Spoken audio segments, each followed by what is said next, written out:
There are two types of people in this world: those who understand the sanctity of a man's driveway, and Brenda. Brenda, unfortunately, is the president of my homeowners association. And on this particular sun-drenched Tuesday, a day so beautiful it felt offensive to be angry, she had decided my driveway was her personal Verdun. "I'm going to have to ask you to move it, Jack," she said. Her voice had the unique tonal quality of a fork scraping a ceramic plate, amplified through a cheap megaphone. I was standing on my porch, holding a mug of coffee that was rapidly losing its charm. I took a slow sip, letting the warmth fortify my soul for the coming battle. I looked down at my Ford F-150, my glorious ruby red, slightly too large for suburbia F-150. Then I looked at the end of my driveway where it met the pristine, city-mandated sidewalk. And then I looked at Brenda, whose entire being was coiled with the righteous fury of a traffic cone given human form. She was wearing her official HOA uniform: a blindingly white visor, a pastel pink polo shirt tucked into khaki capris, and a clipboard held against her chest like a ballistic shield. "Move what, Brenda?" I asked, feigning an ignorance so profound it should have been studied by neurologists. She took a sharp, offended breath. "Your vehicle!" she hissed, as if the word itself was a piece of trash she was forced to handle. "It's encroaching." "Encroaching," I repeated, tasting the word. "That's a strong word. Are you sure it's not just existing in its designated parking area? Which, I might add, I paid a rather handsome sum for." Brenda took two precise, military-style steps forward, her sensible white sneakers squeaking on the pavement.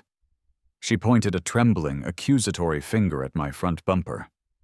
"The Harmony Creek Covenants, which you agreed to upon purchase of this property, clearly state in Article 4, Section B, Paragraph 7, Subsection C, that no portion of any vehicle shall obstruct, impede, or otherwise cast a shadow upon any part of the communal sidewalk. Your front bumper is 3 inches over the line." 3 inches. 3? I have flown multi-million-dollar aircraft through thunderstorms that would make a god question his omnipotence. I have guided fleets of airborne assets over hostile territory with nothing but a flickering screen and a gut full of lukewarm coffee. I have dealt with pilots having panic attacks at 30,000 feet. But 3 inches of Ford bumper on a sidewalk I'd never seen anyone but Brenda use was, apparently, the line in the sand. "Brenda," I said, my voice dangerously calm, "are you telling me that because of a space roughly the length of a respectable hot dog, you're preventing me from leaving my own property?" "I am not preventing you," she said, a smug little smile playing on her lips. "The bylaws are. I am simply the humble enforcer of the community standards that keep Harmony Creek the desirable, high-value neighborhood it is. Until the vehicle is moved to a compliant position, your driveway exit is, for all intents and purposes, blocked." She didn't physically block it, of course. She just stood there, judging, radiating an aura of bureaucratic obstruction so dense it felt like a physical barrier. I stared at her. She stared back, her eyes gleaming with the thrill of the hunt. This wasn't about 3 inches. This was about power. This was her Super Bowl. I could get in my truck and back it up. A simple, logical solution. But the moment I did that, she'd win. She would know she could break me. And a man who can be broken over 3 inches is a man who can be broken over the color of his mailbox or the unauthorized height of his garden gnome. No, logic had left the building. This was now a matter of principle. I gave her a slow, deliberate nod. "You know what, Brenda? You're right. The bylaws are the bylaws. I can't argue with that." Her smug smile widened. Victory was so close she could taste it, and it probably tasted like decaf and moral superiority. "I need to go inside and consult my own documentation," I said, turning away. You just stay right there. Guard that sidewalk. You're doing a great job. A real service to the community. I walked back into my house, closed the door, and leaned against it, the faint smirk on my face blossoming into a full-blown maniacal grin.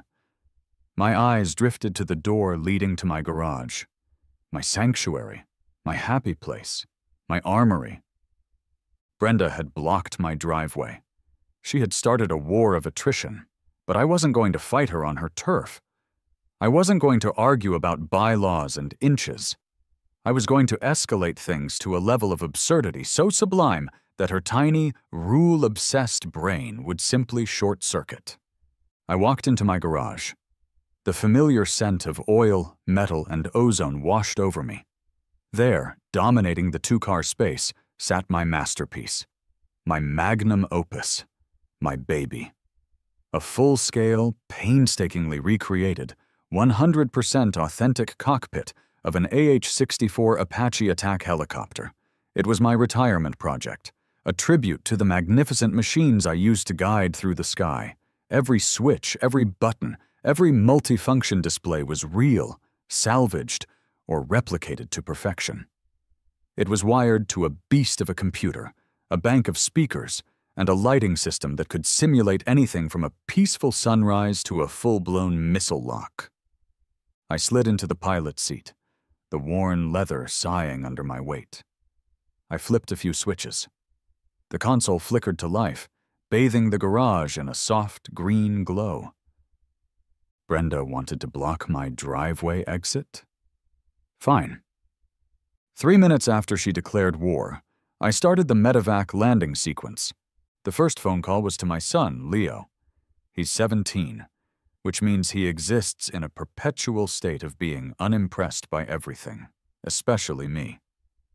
Leo, I said into the phone, my voice low and urgent. Operation Suburban Thunder is a go. There was a long pause on the other end, followed by the distinct sound of a teenager sighing with the weight of the entire world on his shoulders. Dad, what did she do now? She's invoked Article 4, Section B, Paragraph 7, Subsection C, I said gravely. The sidewalk thing? The sidewalk thing, I confirmed. This aggression will not stand, man. Now, I need you. Phase 1 involves a trip to O'Malley's military surplus. I'm texting you a list. Your mission, should you choose to accept it, involves plausible deniability and the procurement of atmospheric effects. You're going to smoke bomb the HOA, lady? He asked, a faint spark of interest in his voice. Son, I said, trying to sound offended, I am a professional. This is not about smoke bombs. This is about establishing air superiority. Now get moving. Time is a factor. While Leo embarked on his vital mission, I moved on to Phase 2, audio-visual warfare. This required a specialist, a man of unique talents, a man they called Sonic Steve. Steve and I went way back. We'd served together, him in psychological operations, me in air traffic control. He was the guy who could make a small platoon sound like an entire battalion, using nothing but speakers, a tape deck, and an almost frightening understanding of acoustics. Now he ran a surprisingly successful business creating Foley and sound design for low-budget horror movies. If anyone could make Harmony Creek sound like a hot LZ, it was Steve. Jack, my man, his voice boomed over the phone. To what do I owe the pleasure? You finally decide to let me rig your house for Halloween? I've got a new banshee scream that'll make your neighbor's dog poop pure fear. Something bigger, Steve. Something better, I said, pacing my garage. I need a full-spectrum audio package. I'm talking a full Medevac landing sequence. There was a moment of pure, unadulterated, joyous silence on the other end. I could practically hear him vibrating with excitement. Oh, you beautiful bastard, he whispered reverently. Tell me everything. I laid out the plan. I needed it to start subtly. The distant, almost imperceptible whoomp-whoomp-whoomp of rotor blades. Then, I needed it to build. The sound needed to grow. to seem like it was circling, getting closer. I needed radio chatter. Not the clean Hollywood stuff. I needed the real deal. Staticky, overlapping voices, full of jargon and clipped urgency. I need a pilot, I told him. Voice has to be calm, but stressed, like he's trying to land a damaged bird in a sandstorm. I can do that, Steve said, his voice giddy. I've got a whole library of stressed pilot. You want incoming fire stressed or critical systems failure stressed? Let's go with critical systems failure, I said. More dramatic. And I need a countdown. A landing sequence countdown, loud, authoritative, the voice of God telling a 10-ton piece of machinery where to sit. Jack, this is the best Tuesday I've ever had, he said. I'll custom mix it and have the audio file sent to your cloud in 90 minutes. It'll be my masterpiece. I'll call it Requiem for a Karen. With the audio in the works, I moved to Phase 3. Strategic disinformation. Plausible deniability is key in any covert operation. You have to muddy the waters, create a fog of war. Using a simple voice modulation software on my computer, the one I use to mess with telemarketers, I deepened my voice by an octave and added a slight, official-sounding echo. My first call was to the non-emergency line of the local news channel. To whom it may concern, I said, my voice dripping with manufactured importance. This is Colonel John Matrix of the United States Army Special Operations Command.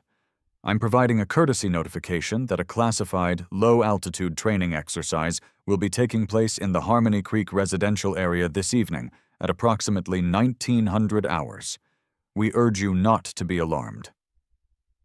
This is just a drill. I repeat, this is just a drill.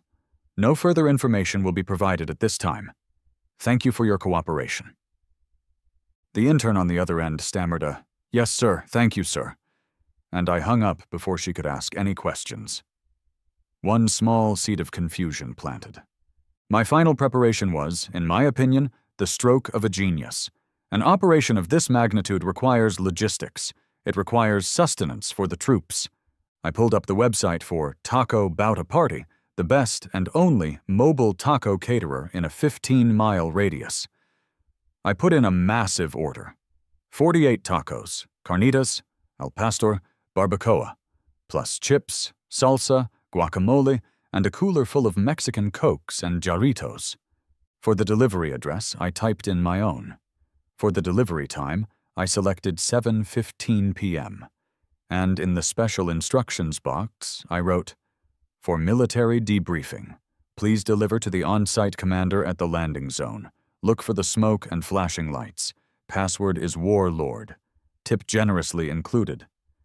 By the time Leo got back, his arms laden with bags from O'Malley's, I was sitting in my Apache cockpit, a checklist in hand, ready for pre-flight. He dumped the contents onto my workbench. 4 high-powered smoke machines, the kind rock bands use. A dozen military-grade chemical light sticks in an eerie green. 2 portable, multi-mode strobe lights. And a set of authentic, non-pyrotechnic signal wands used by ground crews. "Dad," Leo said, looking at the pile of equipment, and then at the cockpit. "This is a lot." "There's no such thing as too much, son," I said, clapping him on the shoulder. "There is only mission accomplished and mission failed. Now let's go over the deployment strategy for the atmospheric obscurants." He just shook his head, a resigned smile on his face. "You know she's just going to call the cops, right?" "I'm counting on it," I said, my grin stretching from ear to ear. "I'm counting on it." We spent the next hour rigging the front yard. The smoke machines were hidden in the azalea bushes, their nozzles aimed at the driveway. The strobe lights were placed on either side of the garage, ready to create a disorienting, pulsating effect. We checked the speakers, which I had professionally and discreetly installed under the eaves of the house years ago for enhanced holiday music experiences. They were connected directly to the cockpit soundboard as dusk began to settle, painting the sky in shades of orange and purple. I checked on our antagonist. Brenda was still there. She had brought a folding lawn chair and a large thermos. She was dug in for a long siege, a lonely sentinel guarding the sanctity of 3 inches of concrete. The stage was set.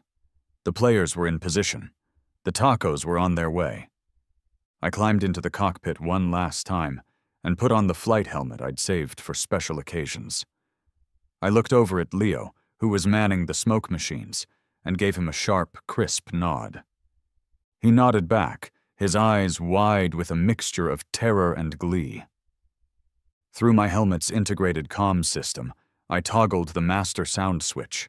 It was time to bring the thunder. "All right, Leo," I whispered into the comms. "Phase 1, initiate background audio. On my mark, 3, 2, 1, mark." From the speakers under the eaves, a low, almost subsonic whoomp whoomp whoomp began to emanate. It wasn't loud. It was a feeling more than a sound, a subtle vibration that seemed to come from everywhere and nowhere at once. It was the sound of something big, far away, but getting closer. Down at the end of the driveway, Brenda shifted in her lawn chair. She tilted her head, a confused frown creasing her brow. She looked left, then right, down the perfectly quiet, tree-lined street.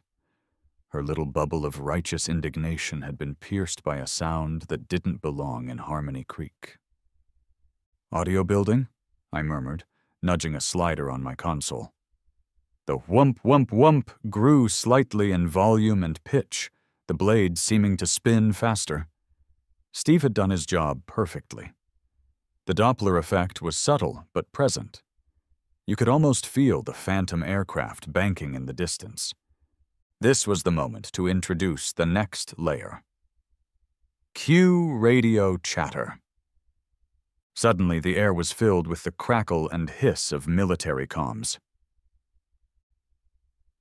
"Raptor 19er, do you copy? We have a critical systems failure. Repeat, critical hydraulics failure." "Copy that, Sky Eye. We're losing altitude." Brenda was on her feet now, her hands on her hips, squinting at the sky as if she could will the source of the noise into view. A few lights in the neighboring houses flicked on. Mrs. Henderson from next door, a sweet old lady who baked prize-winning lemon bars, poked her head out her front door. I grinned. The audience was gathering.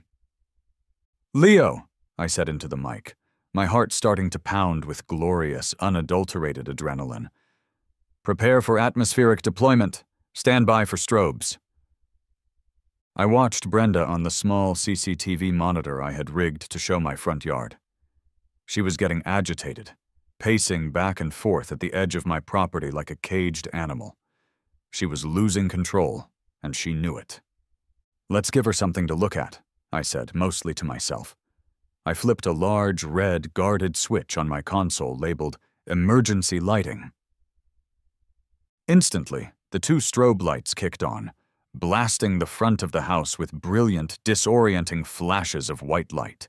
1, 2, 1, 2, 1, 2. The effect was jarring, turning the peaceful suburban night into a frantic, chaotic scene. "Atmospherics, go, go, go," I commanded. Leo, a true soldier, hit the buttons on the smoke machines. From the azalea bushes, thick, dense plumes of white smoke began to pour out, billowing across the lawn and driveway. It wasn't wispy, ethereal smoke.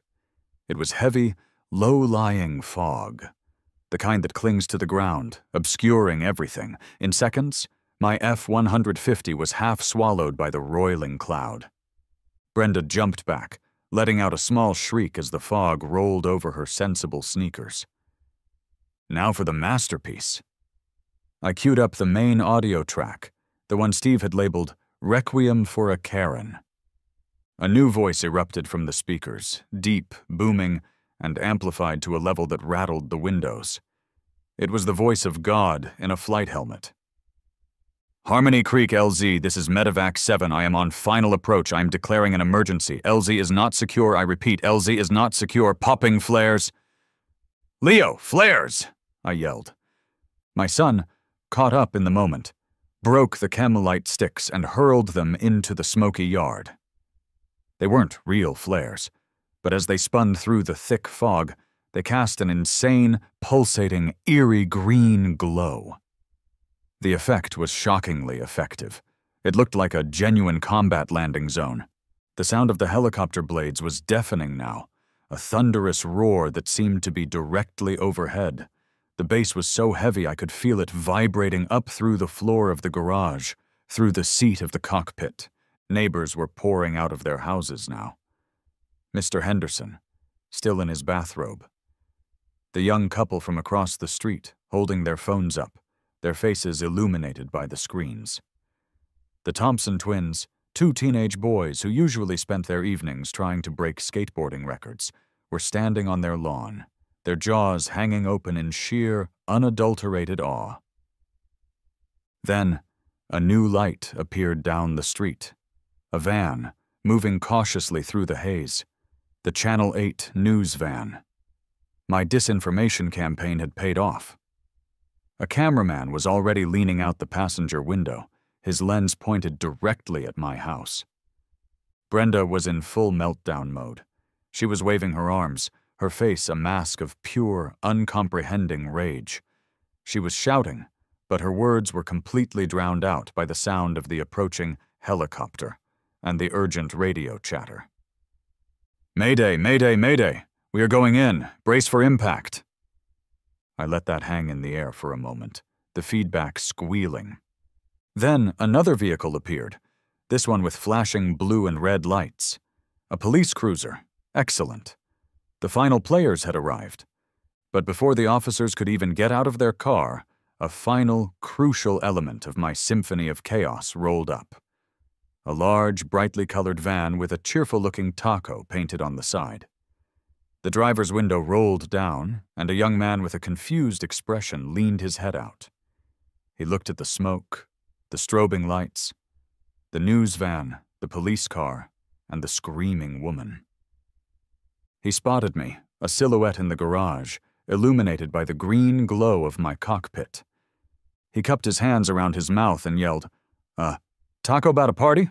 I'm looking for the landing zone commander. Password is Warlord." I keyed the mic, my voice booming through the external speakers for the first time. "Affirmative, Taco 1. Stand by for debriefing, secure the perimeter, and prepare the carnitas." I leaned back in my chair, flicked off the sound of the crashing helicopter, and replaced it with a recording of loud, hissing static. The Medevac had, ostensibly, landed. The silence that followed was punctuated only by the low hum of the smoke machines and the distant, confused shouting of the taco delivery guy. I watched on my monitor as two police officers got out of their cruiser, their expressions a perfect blend of bewilderment and profound exhaustion. Showtime.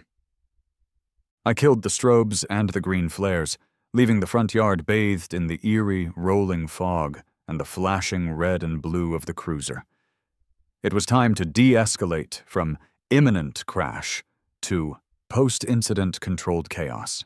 I climbed out of the cockpit, took off my helmet, and walked to the edge of the garage, adopting an expression of weary, professional concern. The two officers approached cautiously, their hands hovering near their belts. One was older, with a magnificent mustache, and eyes that had seen far too many things to be surprised by anything. The other was young, fresh-faced, with a haircut so sharp you could have used it to open letters. The veteran was Miller, the rookie was Davis. Their name tags told me so. "Evening, officers," I said, giving them a curt nod. "Sorry about the commotion. Just wrapping up a simulation here." Miller stopped about 10 feet away, his gaze sweeping over the scene.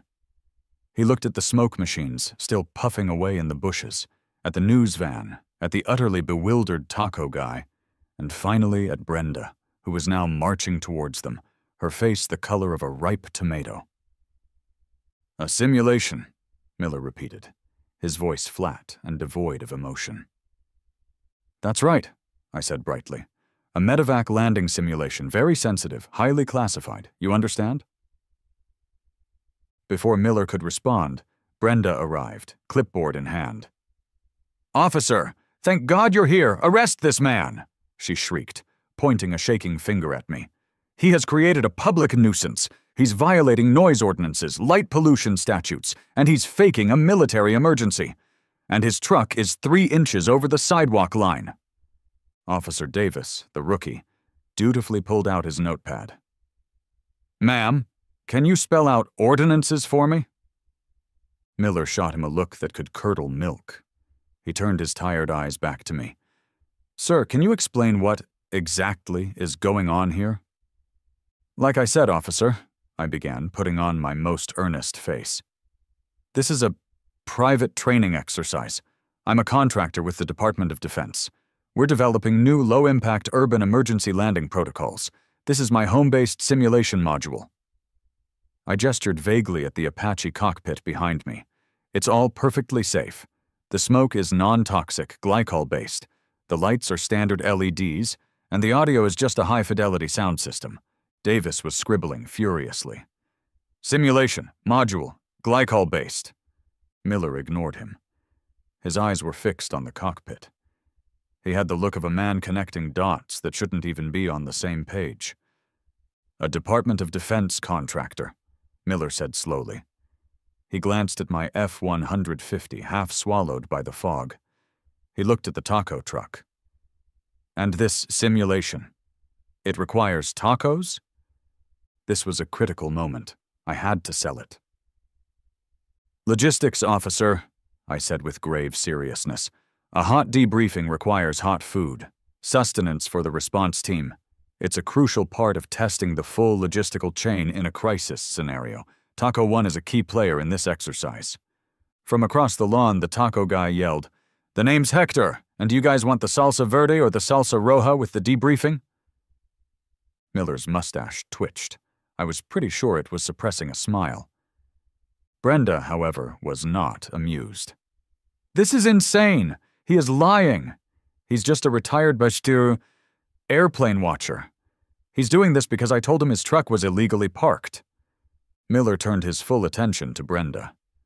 "Ma'am," he said with the patience of a man talking a cat out of a tree, "is it true that this all started because of a parking issue?" "It's not a parking issue," she screeched. "It is a clear violation of Article 4, Section B." "Okay, I'm going to stop you right there," Miller said, holding up a hand. He turned back to me. His eyes twinkled. He knew. Of course he knew. He knew this was the most gloriously elaborate middle finger to an HOA he had ever seen in his 20 years on the force. "Sir," Miller said, his tone now taking on a formal, almost theatrical quality. "As this is an apparent, classified military drill on private property, I'm not sure there's a local ordinance that applies. We're not equipped to interfere with matters of national security." Officer Davis looked up from his notepad, his eyes wide with confusion. "Wait, Sergeant, are you serious?" "As a heart attack, Davis," Miller said, not breaking eye contact with me. He then looked over at the news van, where the reporter was now trying to interview a very confused Mrs. Henderson. "And since the media is already on scene, I think it's best we don't create an interagency incident. We'll just secure the area and allow the colonel to finish his debriefing." He called me Colonel. The man was a poet. Brenda's jaw worked silently like a fish on a dock. She was utterly, completely checkmated. She had brought a clipboard to a psychological warfare fight. But, the bylaws," she finally stammered. Miller gave her a look of profound pity. "Ma'am, with all due respect, I am an officer of the Gwinnett County Police Department. I do not enforce the Harmony Creek HOA bylaws. That sounds like a you problem. Now, if you'll excuse me, I believe the colonel's team needs to be fed." He walked past me, straight towards Hector and the taco truck. "Officer Miller," he said, pulling out his wallet, "and I'm going to need 3 al pastor and a Jarritos. Davis, you want anything?" Davis, looking like his entire world view had just been shattered and rebuilt, stammered, I guess. What's barbacoa?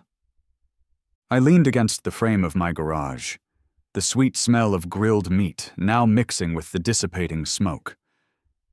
Brenda stood alone in the middle of the lawn, a small, defeated woman in a pink polo shirt, her clipboard hanging limp at her side. The news crew was now filming the police officers ordering tacos in the middle of a simulated helicopter crash site. My son, Leo, emerged from the bushes, a massive grin on his face. I caught Officer Miller's eye as he took a huge bite of his taco. He gave me a slow, almost imperceptible wink. Victory.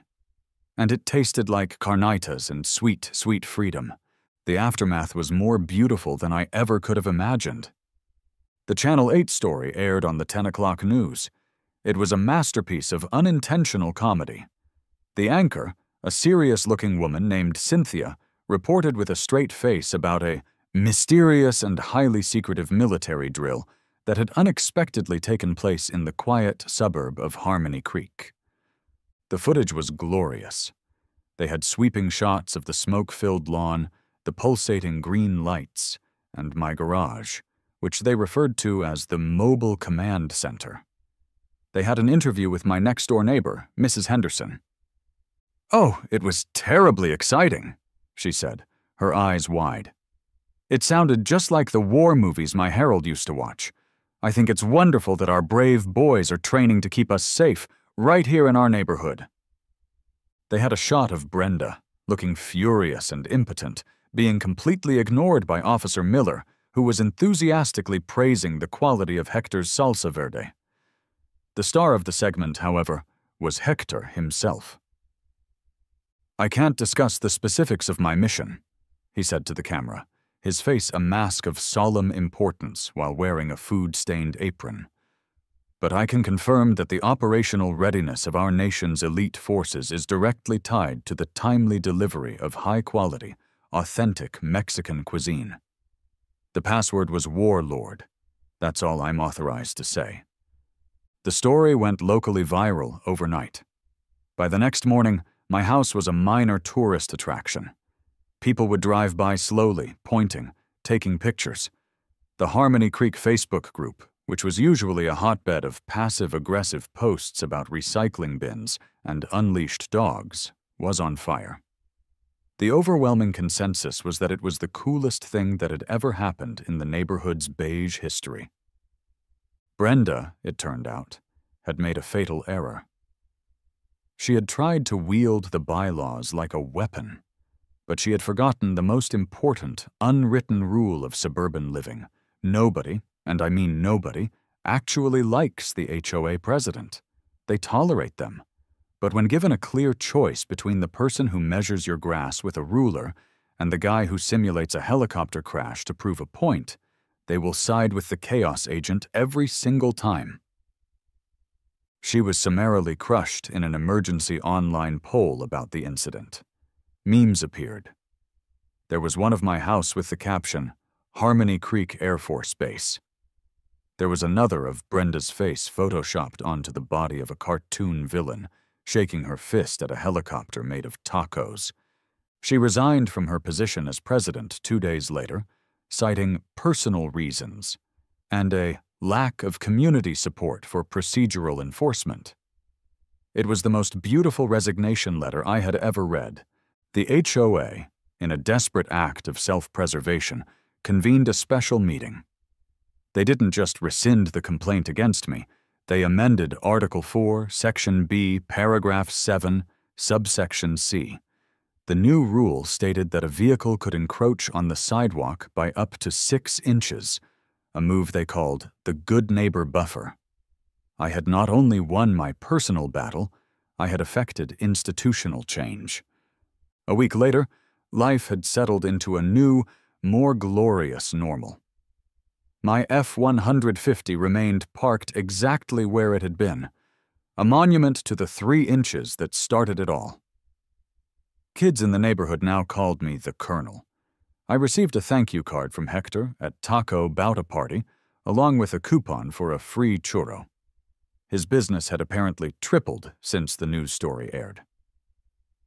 The best moment came that following Saturday. I was in the garage with Leo, fine-tuning the radar display on the Apache console. He had taken a newfound interest in the simulator, his teenage apathy replaced by a spark of genuine curiosity. "You know," he said, flicking a toggle switch, "I thought you were completely insane." "The line between insanity and genius is often blurry, my son," I said sagely, "and it's usually measured in inches." "Yeah, well," he said, a smile tugging at his lips, "it was pretty cool. The Thompson twins asked me if you could make it snow next." "All in due time," I said, leaning back in my pilot's seat. Just then, Officer Miller's cruiser pulled up to the curb. He got out, not in his uniform, but in a Hawaiian shirt and cargo shorts.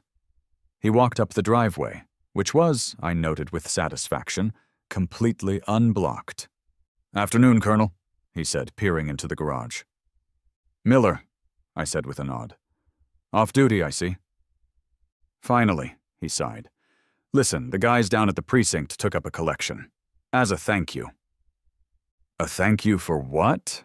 I asked, genuinely confused.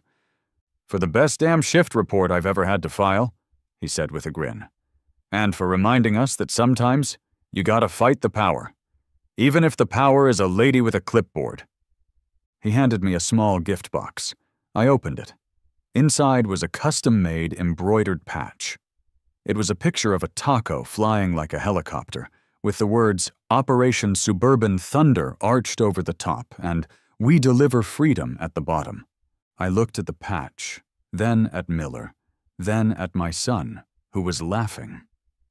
I looked at my glorious, ridiculous, chaos-inducing Apache cockpit. Brenda had wanted to confine me to the tiny box of her rules and regulations. She wanted to shrink my world down to a matter of 3 inches.